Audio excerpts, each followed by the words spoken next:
every championship stadium ranked. So welcome back to another video, guys. I felt like with the football fixtures coming out tomorrow, now would be a good time to rank every championship stadium for the upcoming season. Now we've got quite a range of grounds in here this season. We've got capacities going from 10,000 up to 40,000. As always, a lot of factors to take into this one. I want to know from you guys, what are your top 5 grounds in the league and which ones aren't you a big fan of? Before we do hop into anything though, a big shout out to our sponsors over at OneFootball. As always, you can find the new OneFootball app in the top line of the description down below. Really handy football app to have when we do head into this new season. If you want to keep up to date with all the recent news and speculation going on around your club, get all the recent stats and goal updates when the goal does go in, then OneFootball is the place to be. So what we'll be judging these stadiums on is a range of things really. The look of the stadium's important, the location of the ground, the capacity, atmosphere and everything like that. So a whole bunch to take into this one, but without any further ado, let's hop into it. So we've got 23 stadiums to rank in today's video, as obviously Coventry and Birmingham are still sharing. Worst to best, let's go. 23rd place, we do have Adams Park, home of Wycombe Wanderers. Now with a capacity of 10,137, it is the smallest ground in the championship, and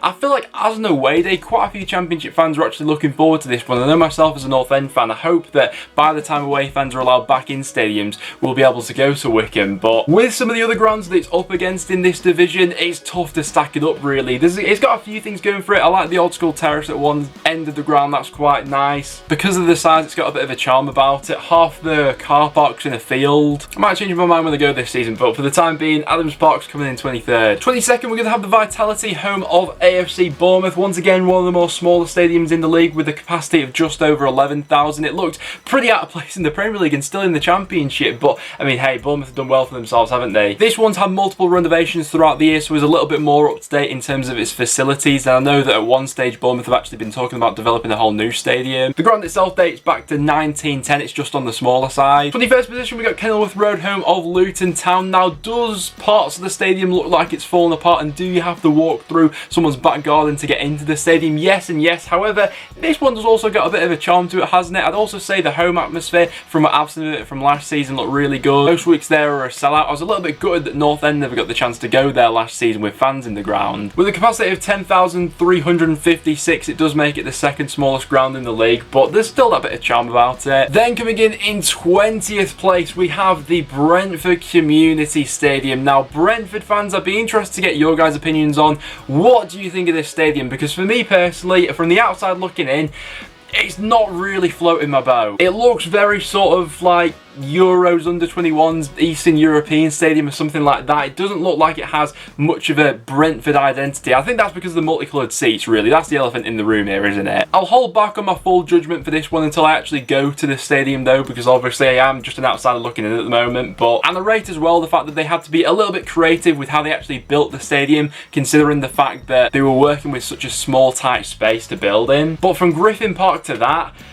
I don't know, the multicoloured seats, what's that all about? 19th place, we're going to have the New York Stadium, home of Rotherham United. I've got very mixed feelings about this one from a North End fan's perspective. When you actually get like the full away end and when you take a decent following, this one could turn out to be a decent away day actually. But for the stadium itself, it is the first one which does sort of go into that bowl-shaped category, isn't it? It's another fairly modern one as well. It was opened in 2012, so actually the second newest stadium on today's list. It's got a capacity of just over 12,000. I'm a little bit hit and miss on that one. 18th place, we're going to have the Majeski, home of Reading. Now, this one gets a bit of a battering normally. It's another one of those sort of like bowl-shaped stadiums, but it was opened in 1998. It has a capacity of just over 24,000. For the stadium itself, it's not awful. The atmosphere there, it's alright. It's a little bit hit and miss, isn't it? Probably my biggest gripe with the Reading Stadium is there's just not much around it, really. It's in the middle of an industrial estate, isn't it? You have to go on a bit of a trek to get to the nearest pub and things like that. So for Reading, not the greatest for me. 17th, we're going to have Loftus Road, or the Kean Prince Foundation Stadium, home of Queen's Park Rangers. This one's got quite a bit to it. It dates back to 1904, has a capacity of just over 18,000. Now, you really feel like you're on top of the picture at QPR. It's a very tight and compact stadium, isn't it? Very traditional. It has quite a bit of uniqueness which goes its way. With that uniqueness, though, comes a few drawbacks. I mean, depending where you're sat in the away end, you might not be able to see half the pitch some of the time. 16th place, we've got Oakwell, home of Barnsley. Now, this one's gone way up in my estimations. I went back back and looked at my stadium video from last year, and I was way too harsh on this one, but a really traditional stadium dates back to 1888, holds just over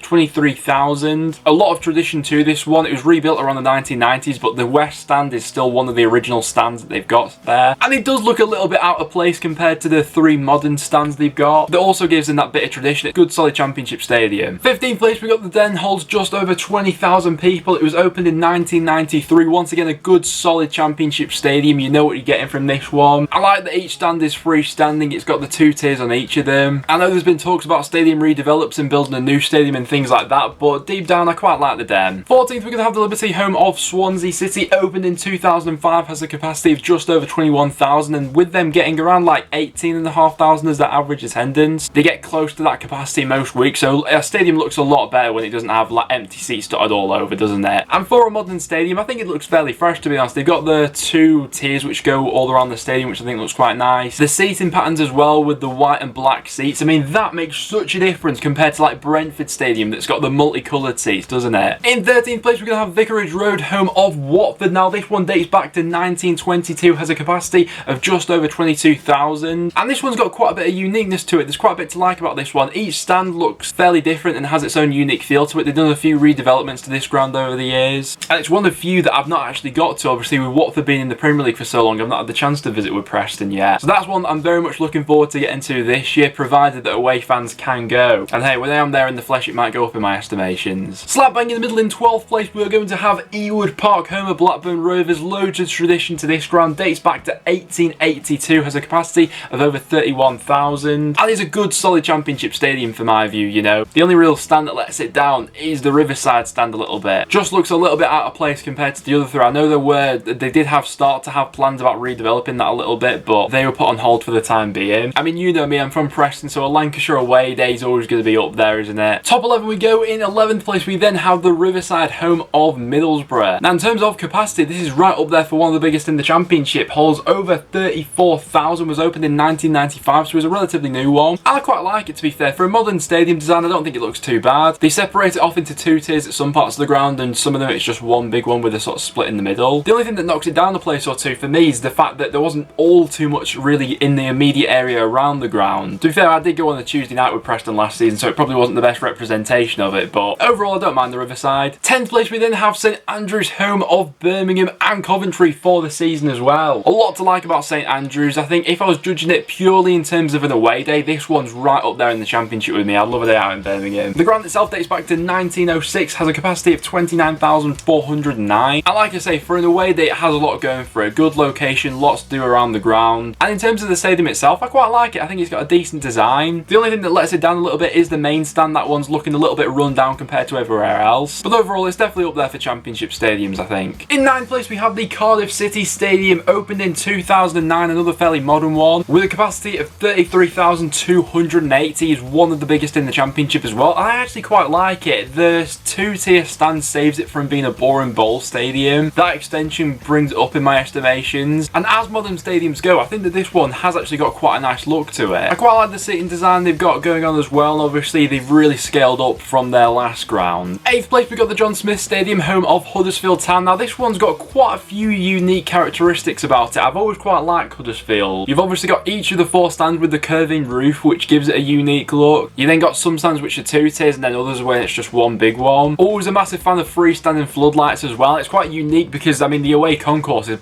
pretty much like outside, isn't it? Albeit that's a bit of a drawback if you go into Huddersfield away when it's like the middle of winter and it's freezing cold. Whenever I've been, I quite like the unique look to it. In 7th place we're going to have the Bet365 Stadium, home of Stoke City. I'm quite a fan of this one actually. Opened in 1997. Stadium holds just over 30,000 people, and the average attendances there have been pretty good. You got the 3 connected stands which run around the ground, and then the 1 disconnected one which is raised up a little bit higher. Gives it a bit of a unique look to it. Decent atmosphere, albeit that Stoke haven't been at their best on the pitch in recent years. And for the stadium itself, I do actually quite like. Into the top 6, coming in 6th place, we're going to have Deepdale, home of Preston North End. Now, I try not to be too biased, but I'm just a massive fan of Deepdale. I think in terms of a stadium itself, it's got such a unique and historic look to it. 4 floodlights which tower over the ground. It looks so good at night when it's lit up. And then the uniqueness of each stand as well. We've got club legends faces on there. Outside the ground, we've got the Tom Finney statue, which looks great as well. For the away side coming to Deepdale as well, you get the whole the away end to fill out. The only thing that really lets it down is our attendances and lack of atmosphere at times, which I will admit isn't always the best. But for the stadium itself, it's right up there for me. In 5th place, we are then going to have Derby County. Now, in terms of the modern design stadiums, the sort of circular ones, my favourite in the Championship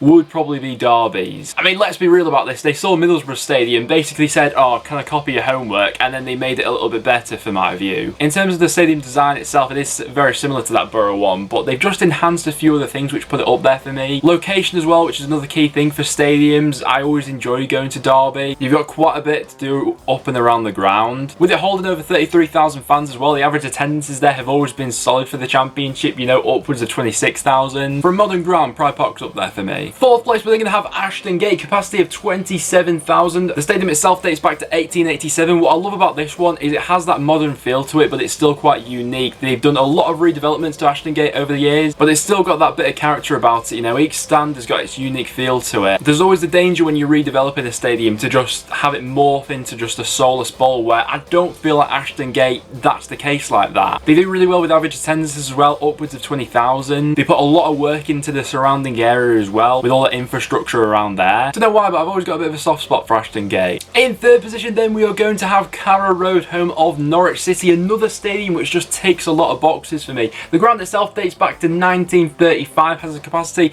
of over 27,000. The average attendances there are absolutely sublime for the Championship. Like, we're talking like 26k. And for the ground itself, it's another one where each of the stands have their own unique feel to them. That's so important. The yellow and green seats also work well into the Norwich identity. Only problem for me is actually getting to it because I live in Preston. It's such a trek down there. But overall, yeah, I do like Carrow Road. Then we get into our top two. Now listen, I'm a massive fan of each of these. Coming in 2nd place, just being pipped to 1st, we are going to have Hillsborough, home of Sheffield Wednesday. Now, Hillsborough's got a lot of factors going for it in terms of the scale of it. I mean, it's the biggest stadium currently in the Championship with the capacity of 39,732. It's also got that historic factor about it as well, dating back to 1899. I'm a sucker for what is a traditional old school stadium, and Hillsborough is exactly that, isn't it? Great location as well in Sheffield. Always love a day out in Sheffield. It's just got a couple of things that lay it down. Definitely in some parts of the stadium it is starting to show its age. Some areas just need touching up a little bit. And the other one's the price factor as well. You know, Sheffield Wednesday are one of those clubs in the Championship that just charge like extortionate fees for away tickets. And if it wasn't for those two things, I'd probably put it as number one. And so that means coming in 1st place, we do have the City Ground, home of Nottingham Forest, dating back to 1898 with a capacity of just over 30,000. For me, probably my favourite stadium in the Championship at the moment. I think in terms of the complete package, the stadium, the look, the location, things to do around the ground, for me it's got to be number one. I do know there's been, you know, talks about developments to the ground and things like that, and I am happy that they'll be like developing on the ground, not knocking it down and building another one or something like that. The away end at Forest is always one of the best of the season for me, and you can tell when you're there it's one of those places that is so rich in history. They got a great fan zone. The City Ground, it ticks a lot of boxes for me. But there we have it, guys. There were my rankings from Championship stadiums, worst to best. Now do remember this was just a personal opinion. It's, you know, totally subjective, so leave in the comments down below what are your favourite stadiums. Where would you rank your club stadium in the list of all the Championship clubs as well? Because everyone's list is going to be different, so it should be good to read some of the comments down below. But apart from that, guys, that will wrap it up. So if you did go to enjoy, make sure to leave a like, and please do subscribe for a bit of regular Championship content. But apart from that, thanks for watching, guys, and I'll see you all in the next one.